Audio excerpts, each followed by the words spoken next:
In a small, bustling neighborhood where life moved to the rhythm of bus horns and chatter, there lived a woman who would one day change the way people saw justice. She wasn't born into privilege or power, far from it. Her story began in a tiny apartment on the second floor of a weathered building, where she grew up watching her mother work 2 jobs just to keep food on the table. Her mom always told her, "Life might knock you down, but it's how you get back up that matters." Those words stuck with her like glue. This woman had big dreams, even as a child. While other kids played outside, she would sit by the window, flipping through books about famous leaders and imagining herself standing tall in a courtroom, speaking truth to power. But growing up as a black girl in a world that often dismissed people like her, she knew the road ahead wouldn't be easy. Still, something inside her burned brighter than all the obstacles combined. Years passed and she worked harder than anyone around her. School became her sanctuary, a place where she could prove herself without limits. Teachers noticed her sharp mind and unshakable focus. By the time she graduated high school, she was at the top of her class. But instead of celebrating, she faced whispers behind closed doors. Some said she only got opportunities because of her background, not because of her talent. That stung, but she didn't let it stop her. If anything, it fueled her fire even more. College was next, and then law school, a daunting journey filled with late nights, endless papers, and professors who doubted whether someone like her belonged in such a prestigious field. Yet she pushed forward, earning grades that silenced critics and earning respect from those who once questioned her abilities. When she finally graduated, she walked across the stage with her head held high, knowing she'd done what many thought impossible. Her first job as a lawyer was eye-opening. She quickly realized the system wasn't built for fairness. It favored those with money and connections. Time and again, she saw cases tilted in favor of the powerful, leaving ordinary people crushed under the weight of injustice. It made her angry, but it also strengthened her resolve. She started taking on pro bono cases representing people who had no voice and no means to fight back. Word spread about the young lawyer who fought tooth and nail for her clients, refusing to back down no matter how tough things got. Then came the moment that changed everything, an unexpected call offering her a judgeship. At first she hesitated. Could she handle the responsibility? Would others take her seriously? But deep down, she knew this was her chance to make a real difference. So, she accepted, stepping into a role few women who looked like her had ever held before. On her very first day as a judge, she felt the eyes of everyone in the courtroom on her. Lawyers whispered among themselves, wondering if she'd buckle under pressure. Some openly rolled their eyes, assuming she'd be too soft to manage difficult cases. Even some colleagues gave her sideways glances, questioning whether she was ready for the job. But she didn't let any of it shake her. Sitting behind the bench, she reminded herself why she was there, to serve justice no matter what anyone thought. Little did they know, the quiet confidence radiating from her was just the beginning. The doubters hadn't seen anything yet. The courtroom was buzzing with anticipation the day the biggest case of the year landed on her docket. It wasn't just any case. It was a scandal that had rocked the entire city. Prominent officials, people who were supposed to serve the public, were now accused of stealing millions meant for schools, healthcare, and community programs. The allegations sent shockwaves through the community, leaving many outraged but also skeptical about whether real justice would ever be served. For her, this case was more than just another legal battle. It was a chance to prove not only to herself but to everyone watching that she could handle whatever came her way. But as soon as the trial began, it became clear that the odds were stacked against her. The defendants weren't ordinary criminals. They were powerful figures with deep pockets and influential connections. They hired some of the most aggressive defense attorneys in the business, known for their ruthless tactics and ability to intimidate judges into submission. From the very first hearing, these lawyers made it obvious they didn't think much of her. They filed motion after motion, trying to delay the proceedings and test her patience. Every ruling she made was met with raised eyebrows or thinly veiled smirks. Some even muttered under their breath, calling her decisions naive or weak. Outside the courtroom, whispers spread like wildfire. People speculated that this case would break her, that she'd crumble under the pressure of dealing with such seasoned opponents. But what they didn't realize was that every challenge only sharpened her focus. She spent hours poring over case, files late into the night, determined to understand every detail of the evidence. When the defense tried to introduce irrelevant arguments to confuse the jury, she shut them down calmly but firmly, making sure the trial stayed on track. Her steady demeanor unnerved some of the lawyers who expected her to lose control when things got heated. Instead, she remained composed, earning quiet respect from jurors and court staff alike. As the days turned into weeks, tensions in the courtroom grew thicker. The defense team pulled out all the stops, using every trick in the book to sway opinions in their favor. Witnesses disappeared mysteriously, documents went missing, and accusations flew left and right. Through it all, she stood firm, refusing to let chaos derail the pursuit of truth. One particularly tense moment came when a key witness for the prosecution suddenly refused to testify, citing fear for their safety. The defense pounced, claiming the prosecution's case was falling apart. That's when something remarkable happened. Instead of panicking, she took charge. Addressing the courtroom with a calm authority that silenced even the loudest skeptics, she reminded everyone present of the importance of protecting witnesses and ensuring a fair trial. Her words carried weight, not because of anger or aggression, but because of their quiet conviction. For the first time, the room fell silent, and even the harshest critics found themselves listening intently. Back at home, the stress of the trial weighed heavily on her shoulders. There were nights when sleep eluded her, her mind racing with thoughts of what might go wrong. Yet every morning she woke up with renewed determination.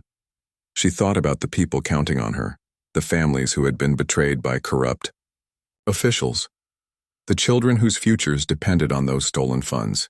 This wasn't just about winning a case, it was about giving a voice to those who had none. By the time the trial reached its midway point, something unexpected started to happen. People began noticing her strength, not just in how she handled the courtroom, but in how she carried herself. Reporters covering the trial stopped focusing solely on the drama and started writing about her resilience. Social media lit up with posts praising her courage, and community leaders spoke out in support of her efforts. Slowly but surely, the tide was turning. Still, the road ahead was far from smooth. The defense wasn't ready to back down, and they had plenty of tricks left up their sleeves. But she knew one thing for certain. No matter what happened next, she wouldn't give up. This wasn't just her fight anymore. It belonged to everyone who believed in justice. And as long as she had breath in her body, she was going to see it through to the end. The pressure kept mounting as the trial entered its most critical phase. Every day felt like a battle, with both sides throwing everything they had at each other. The defense team wasn't holding back. They were masters of distraction, filing, endless motions to delay proceedings, and finding ways to muddy the waters. They tried to paint the prosecution's case as weak, accusing them of exaggerating evidence and even fabricating details. To make matters worse, they weren't shy about targeting her directly, questioning her rulings in open court and subtly suggesting she was biased. At times, it felt like the entire weight of the system was pressing down on her shoulders. She could feel the eyes of the courtroom on her, lawyers waiting for her to slip up, reporters scribbling notes, and jurors watching closely to see if she'd crack under the strain. Even some of her colleagues began whispering behind her back, saying this case was too big for someone so inexperienced. One senior judge pulled her aside during a recess and warned her that taking such a hard stance might hurt her reputation in the long run. "You don't want to burn bridges," he said, his tone laced with concern, or maybe condescension. But she didn't have time to dwell on doubts or second-guess herself. What kept her going was the faces she saw outside the courthouse every day. The families who showed up hoping for justice, the activists holding signs demanding accountability, and the elderly woman who sat quietly in the gallery, clutching a worn photograph of her grandson. That photo haunted her. It was a reminder of why she was doing this. Not for glory or recognition, but because real lives depended on the outcome of this trial. One particularly grueling day stands out in her memory. A key witness for the prosecution broke down on the stand after being relentlessly grilled by the lead defense attorney. The lawyer's questions were sharp and cutting, designed to break the witness's credibility. By the time they finished, the witness was visibly shaken, tears streaming down their face. The room fell silent, heavy with tension. For a moment it seemed like the defense had won that round. But then something inside her shifted. She couldn't sit there and let this happen. Not when she knew how much courage it had taken for the witness to come forward in the first place. With a calm but firm voice, she interrupted the proceedings. "Counselor," she said, addressing the defense. "Attorney, while I understand your duty to challenge the witness, I must remind you that intimidation has no place in my courtroom. Please proceed with respect." Her words hung in the air like a thunderclap. The defense attorney looked stunned for a split second before recovering and muttering an apology. But everyone in the room noticed the change.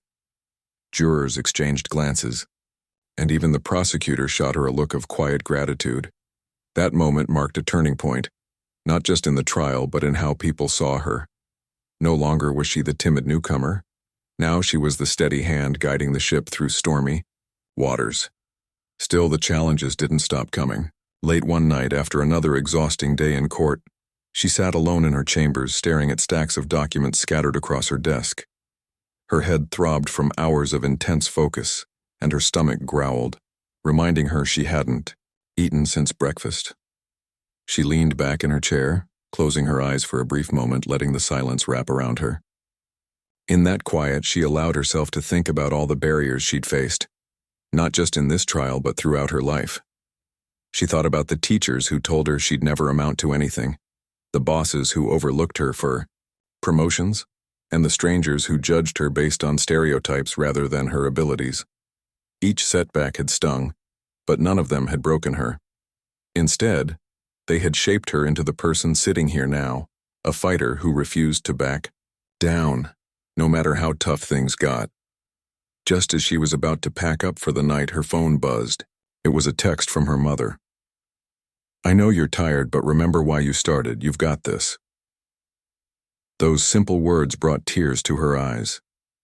Somehow her mom always knew exactly what to say to lift her spirits. Taking a deep breath, she wiped her tears, grabbed a pen, and dove back into the paperwork. There was still work to be done. As the days turned into weeks, the courtroom dynamic began to shift. People started treating her differently, not with pity or skepticism, but with cautious respect. Lawyers who once dismissed her as inexperienced now approached her bench with careful professionalism.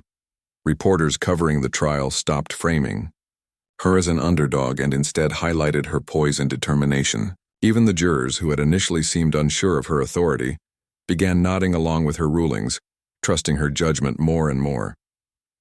Yet, despite these small victories, she knew the hardest part was still ahead. The defense wasn't going to give up without a fight, and she fully expected them to throw curveballs she couldn't predict. But she also knew one thing for certain. She wasn't the same person who walked into that courtroom on the first day. She had grown stronger, wiser, and more determined than ever to see justice prevail. And so, with renewed resolve, she prepared for the next phase of the trial, knowing that every decision she made would ripple far beyond the walls of the courtroom. This wasn't just about winning a case. It was about proving to the world that true power lies not in titles or privilege, but in standing up for what's right, even when everyone else thinks you can't. As the trial moved into its final stages, the tension in the courtroom was almost unbearable. Every word spoken felt heavier than the last, and every piece of evidence carried the weight of lives hanging in the balance. The defense team wasn't letting up. They were throwing everything they had left, hoping to find one crack in the prosecution's case or one misstep from her that could tip the scales in their favor. But she wasn't just holding her ground. She was starting to see patterns others had missed. One afternoon, during a particularly heated exchange between the lawyers, something caught her attention. A fleeting comment made by the lead defense attorney while arguing over a financial document. It was subtle, almost like an offhand remark, but it struck a chord deep within her. She leaned forward slightly, narrowing her eyes as she studied the paper in question. On the surface, it looked routine, just another exhibit among hundreds. But there was something about the numbers that didn't sit right. Her instincts told her to dig deeper. That evening, after the courtroom emptied and the halls grew quiet, she sat alone at her desk with the document spread out before her. She pored over it line by line, cross-referencing it with other pieces of evidence submitted earlier in the trial. Hours passed and fatigue began to creep in, but she couldn't shake the feeling that she was onto something. Finally, around midnight, it clicked. Buried in the fine print was a connection no one had noticed before, a direct link tying one of the defendants to a series of suspicious transactions. It wasn't blatant enough to jump out at first glance, but once she saw it, the implications were undeniable. The next morning, she arrived at the courthouse early, clutching the document tightly. She called the prosecution team into her chambers for a private meeting. When she showed them what she'd uncovered, their jaws dropped. "This changes everything," one of them whispered, shaking their head in disbelief. They immediately got to work building a strategy around the new evidence, knowing it could be the key to unlocking the entire case. When the trial resumed later that day, the atmosphere shifted dramatically. Armed with this revelation, the prosecution presented the document to the court, walking the jury step by step through its significance. The defense team scrambled to respond, but their usual tricks fell flat. For the first time, cracks began to show in their polished facade. One of the defendants even shifted uncomfortably in his seat, avoiding eye contact as the damning details came to light. She watched it all unfold with a mix of satisfaction and relief. This moment wasn't just about exposing corruption. It was about showing the world that justice isn't blind to the truth no matter how hard people try to hide it. And yet, despite the progress, she knew better than to celebrate too soon. Trials are unpredictable, and anything could still happen before the final verdict. Outside the courtroom, the public reaction was electric. News outlets picked up on the bombshell evidence, running headlines that painted her as the unlikely hero unraveling a web of deceit. Social media exploded with praise, with hashtags like "Justice Prevails" trending nationwide. People who had doubted her abilities now hailed her as a symbol of hope, someone who refused to let power go unchecked. Strangers stopped her on the street to thank her, tears in their eyes telling her how much this case meant to them. But amidst the growing acclaim, she stayed grounded. Fame wasn't what drove her. It never had been. What mattered most was the trust people placed in her to deliver fairness and accountability. Still, she couldn't deny the impact this trial was having beyond the courtroom walls. Community leaders credited her with reigniting faith in the legal system, while young women, especially those of color, wrote letters saying she inspired them to dream bigger and aim higher. Her heart swelled reading those messages, knowing her journey might help pave the way for others. Back in the courtroom, the final days of the trial tested her resolve like never before. The defense launched desperate attempts to discredit the new evidence, filing motions to have it thrown out. The guilty verdict sent shockwaves through the courtroom and beyond. For the first time in years, the community felt a sense of vindication. The people who had been robbed, the families whose kids' schools lacked resources, the elderly who depended on healthcare programs that never materialized, they finally had their day. Cheers erupted outside the courthouse as news spread, with crowds gathering to celebrate not just the outcome but the woman at the center of it all. She walked out of the courtroom that day to applause so loud it drowned out the noise of traffic and sirens. People chanted her name, held up signs saying "Justice wins," and hugged one another like old friends. But for her, the moment wasn't about basking in glory. As she stood there, watching the joy ripple through the crowd, she felt humbled, not by the praise but by the weight of what they had achieved together. This victory didn't belong to her alone. It belonged to everyone who refused to stay silent, everyone who believed in fairness even when it seemed impossible. Still, she couldn't ignore the shift happening around her. Overnight, she went from being an underestimated newcomer to a national figure. Social media buzzed with admiration, Newspapers ran glowing profiles and talk shows clamored for interviews. Her phone wouldn't stop ringing, and strangers approached her everywhere, in grocery stores, at gas stations, even while walking. Her dog, to thank her personally. Despite the attention, she remained focused on what mattered most, using this platform to make real change. Within weeks, invitations poured in for speaking engagements across the country. Community groups wanted her to share her story. Universities asked her to inspire students, and advocacy organizations sought her advice on reforming broken systems. At first, she hesitated. Public speaking wasn't her comfort zone, and she worried about stepping away from her work in the courtroom. But then she thought about the young faces she saw at these events. Young women of color sitting in the front row, hanging on to every word, dreaming of futures they'd been told weren't possible. That's when she realized her role had expanded. It wasn't just about judging cases anymore. It was about showing others that barriers could be broken. Her speeches became powerful calls to action. She spoke candidly about the challenges she faced, how early in her career people dismissed her because of her background, how she often felt like she had to prove herself twice as hard to get half the credit. But instead of letting bitterness take root, she used those experiences to fuel her drive. "I'm standing here today not because I'm special," she'd say, "but because I refuse to give up. And if I can do it, so can you." Her words resonated deeply, especially with audiences who rarely saw themselves represented in positions of power. After each event, lines formed of people wanting to shake her hand or share their own struggles. Some handed her letters filled with gratitude, while others simply said, "Thank you for believing in us." Back home, she continued mentoring aspiring lawyers and judges, particularly those from underrepresented communities. She knew firsthand how isolating it could feel to navigate spaces where no one looked like you or understood your journey. So she made time for coffee meetings, phone calls, and informal chats, offering guidance and encouragement whenever she could. One mentee, a young law student juggling school and raising 2 kids, told her, "Seeing you on the bench makes me believe I can get there too." That comment stuck with her. It reminded her why representation mattered so much.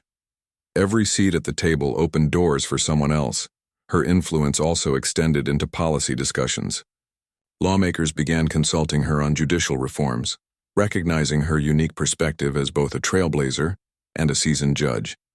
She pushed for changes that would make the system fairer, better protections for witnesses, more transparency in financial disclosures, and increased support for public defenders. While progress was slow, she stayed patient, knowing meaningful change took time. "We're planting seeds," she'd tell critics who demanded quick results. "One day, they'll grow into something beautiful." Of course, not everyone celebrated her success. There were still detractors, those who resented her rise or questioned her methods. Some accused her of playing favorites during the trial, while others claimed she only won because of public pressure. Online trolls launched hateful campaigns, attacking her character and spreading false rumors. For a while, it shook her. Reading cruel comments late at night left her feeling drained and questioning whether the fight was worth it. But then she remembered the faces of the people counting on her. The single mother fighting eviction, the teenager hoping for a better education, the senior citizen needing reliable health care. Their voices drowned out the negativity, reminding her why she kept going. As months turned into years, her legacy grew. People started referring to her as the judge who changed the game, though she cringed at the title. To her, she was just doing her job. What set her apart wasn't ambition or ego. It was her unwavering belief in justice, even when the odds seemed insurmountable. And while the spotlight eventually dimmed, her impact endured. Young women entered law schools, inspired by her example, and communities rallied around causes she championed. Even some of her harshest critics softened over time, admitting privately that she had earned their respect. Looking back, she often reflected on how far she'd come, from that tiny apartment where dreams felt impossibly distant to the bench, where she now sat shaping futures. Life hadn't given her an easy path, but maybe that was the point. Maybe the struggles were what prepared her for moments like this, for standing tall when others expected her to falter, for turning doubt into determination. And yet, she knew her story wasn't finished. Justice wasn't a destination. It was a journey. As long as there were battles to fight and voices to uplift, she'd keep showing up, steadfast, resilient, and ready to turn the tables whenever necessary. Because for her, it was never about proving anyone wrong. It was about proving to herself, and to everyone watching, that true power comes from within. Years rolled by, and the ripple effects of that landmark trial continued to spread far beyond the courtroom. The guilty verdict hadn't just exposed corruption, it had ignited a movement. People who once felt powerless began speaking up, demanding accountability from their leaders and transparency in institutions they relied on. Community. Groups sprang into action, organizing rallies, town halls, and workshops to educate others about navigating the legal system.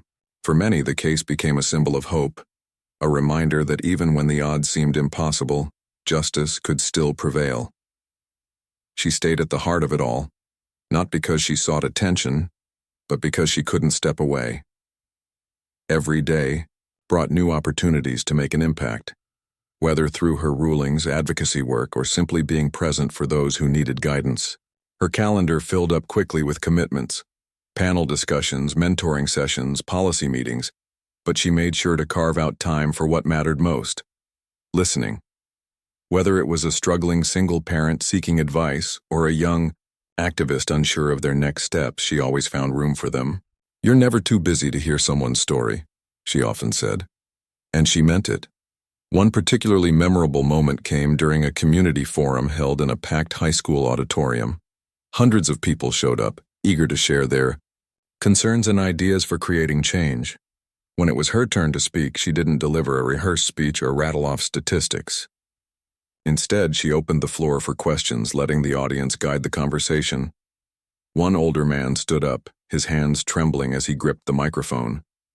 "I've lived here my whole life," he said, his voice cracking, "and I never thought I'd see the day when someone like me would feel heard.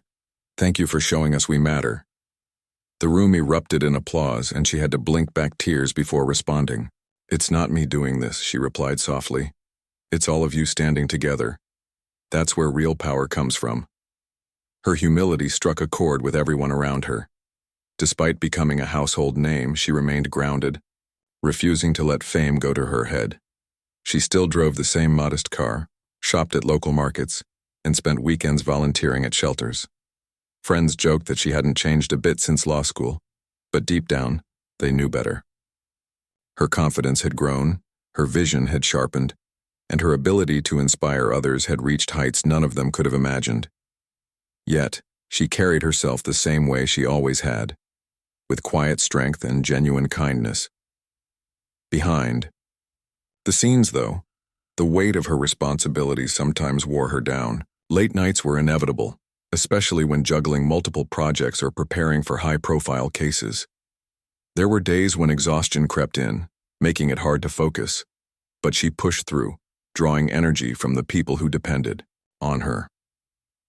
"If I can give them even half the courage they give me," she thought, "then it's worth every sleepless night." As her reputation grew, so did invitations to tackle bigger challenges.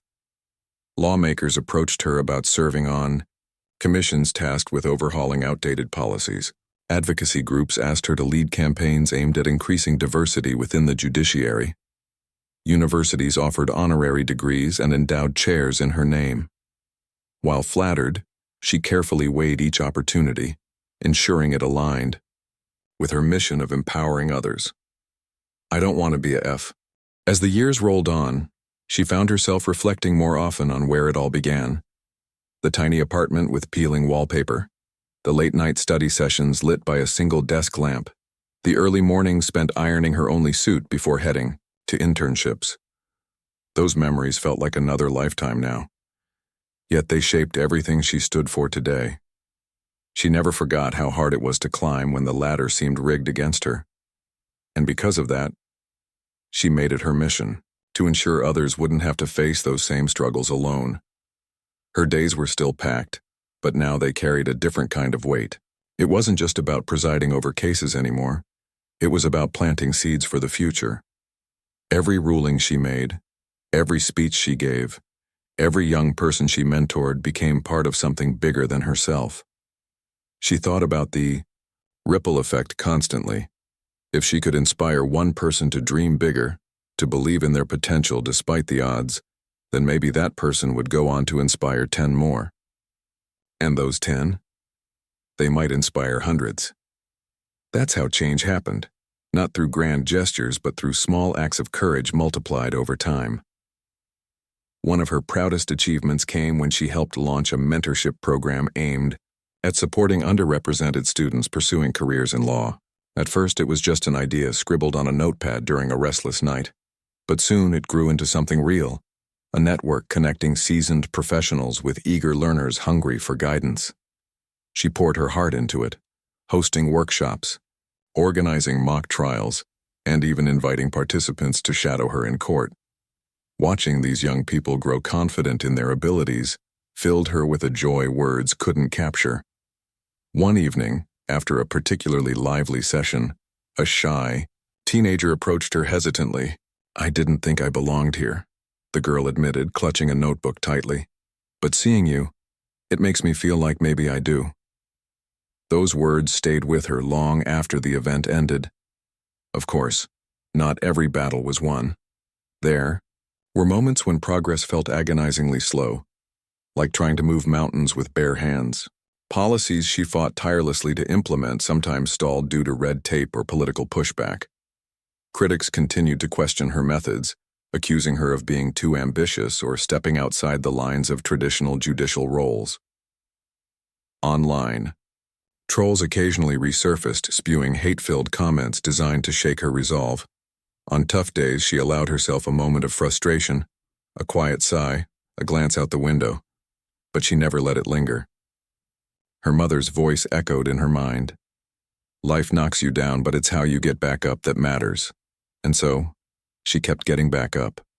When setbacks hit, she leaned on her community, the friends who reminded her to laugh, the colleagues who offered unwavering support, and the strangers who sent heartfelt notes thanking her for her work.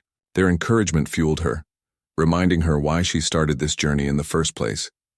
She also drew strength from the stories of resilience around her. A young activist fighting for affordable housing, a teacher working double shifts to provide for her family, an elderly neighbor volunteering at food banks despite health challenges. These everyday heroes inspired her to keep pushing forward no matter how steep the hill. Her courtroom remained a place of fairness and dignity, even as new challenges arose. Cases involving civil rights violations, workplace discrimination, and environmental justice landed on her docket, each requiring careful consideration and thoughtful rulings. She approached them with the same determination she'd shown years ago, knowing that every decision had the power to shape lives. Jurors noticed how she listened intently, weighing arguments without rushing to judgment. Lawyers remarked on her ability to maintain order while fostering respect among opposing sides. Even defendants, though frustrated by guilty verdicts, acknowledged her impartiality. Justice, she believed, wasn't about winning or losing. It was about ensuring everyone felt seen and heard. Outside the courtroom, her advocacy expanded beyond legal circles. She partnered with grassroots organizations to tackle systemic issues head-on: poverty, inequality, access to education. She spoke at schools, urging students to dream boldly and embrace curiosity. She joined marches demanding criminal justice reform, holding signs alongside protesters half her age. She wrote op-eds calling for greater accountability in government, challenging readers to hold leaders responsible for their actions. Each step reinforced her belief that true change required collaboration, that no one person could fix everything alone. Still, there were quieter victories too, the kind that didn't make headlines but meant the world to those involved. Like the time she helped mediate a dispute between neighbors feuding over property lines, turning anger into understanding. Or the day she stopped by a struggling nonprofit to offer advice, leaving behind a renewed sense of hope. These moments reminded her that justice wasn't always dramatic or loud. It often unfolded in whispers, in small acts of kindness and connection. As retirement loomed on the horizon, She began thinking about what legacy truly meant. Was it the awards lining her shelves, the speeches archived online, the policies bearing her name? Or was it something deeper? The lives touched, the barriers broken, the paths cleared for those coming next. She hoped it was the latter. Legacy, she decided, wasn't about monuments built in your honor. It was about creating space for others to shine. On her final day as a sitting judge, the courthouse buzzed with emotion. Colleagues, friends, and community members gathered to celebrate her decades of service. Speeches praised her integrity, her courage, her unwavering commitment to fairness. But when it was her turn to speak, she kept it simple. "This isn't goodbye," she said, smiling warmly. "It's just a new chapter. Justice doesn't retire. We carry it with us wherever we go." As applause filled the room, she looked out at the sea of faces and felt overwhelming gratitude. This journey hadn't been hers alone. It belonged to everyone who walked beside her, cheering her on, believing in the possibility of a better tomorrow. Stepping out of the courthouse, for the last time as a judge, she paused to take it all in. The laughter, the tears, the shared sense of purpose. The road ahead was uncertain, but one thing was clear. Her fight wasn't over. There were still tables to turn, voices to uplift, and battles to win, and she intended to keep showing up, for herself, for her community, for anyone brave enough to dream of a fairer world. Because in the end, that's what justice was all about. Her retirement didn't mean the end of her story. It was more like a new beginning. Instead of slowing down, she found herself diving headfirst into projects that had always tugged at her heart, but never quite fit into her schedule as a judge. There were books to write, sharing lessons learned and stories untold. There were classrooms to visit, where wide-eyed students hung on her every word, eager to soak up wisdom from someone who had walked the path they hoped to follow. And there were neighborhoods to explore, places where people still felt forgotten by the system, waiting for someone to remind them they mattered. One project close to her heart was creating a scholarship fund for young women pursuing careers in law and public service. She knew firsthand how expensive education could be, especially for families already stretched thin. The idea came to her one evening while flipping through old photo albums. She paused at a picture of herself as a teenager, standing proudly, in her high school graduation gown, her mom beside her with tears in her eyes. "We made it this far," her mom had said that day. Now, decades later, she wanted to help others make it too. So she reached out to friends, former colleagues, and community leaders, pooling resources to create something sustainable. The first round of scholarships brought her immense joy. Reading essays from applicants reminded her of her own dreams and struggles. But it wasn't just about giving money. It was about building relationships. She invited scholarship recipients to monthly dinners at her home, cooking meals big enough to feed an army. Over plates of food and laughter, she listened to their stories, offering advice when asked, but mostly letting them lead the conversation. These gatherings became sacred spaces, where vulnerability was welcomed and mentorship flowed naturally. One recipient, a college sophomore juggling classes and a part-time job, told her, "I used to think I was alone in this fight, but now I know I'm not." That simple sentence stayed with her. It summed up everything she hoped to achieve. As months turned into years, her influence continued to grow, though she rarely sought recognition for it. People started referring to her as a community anchor, someone whose presence steadied those around her during turbulent times. When protests erupted over police brutality, she joined marchers, holding signs and chanting alongside them. When natural disasters struck, she organized relief efforts, ensuring aid reached the hardest-hit areas. And when local elections rolled around, she knocked on doors urging residents to vote, not because she supported specific candidates, but because she believed in the power of collective voices. Her ability to connect with people remained unmatched. Whether addressing hundreds at a conference or chatting with a cashier at the grocery store, she exuded warmth and authenticity. Strangers felt comfortable opening up to her, sharing fears, hopes, and frustrations. She listened without judgment, nodding along as if each story carried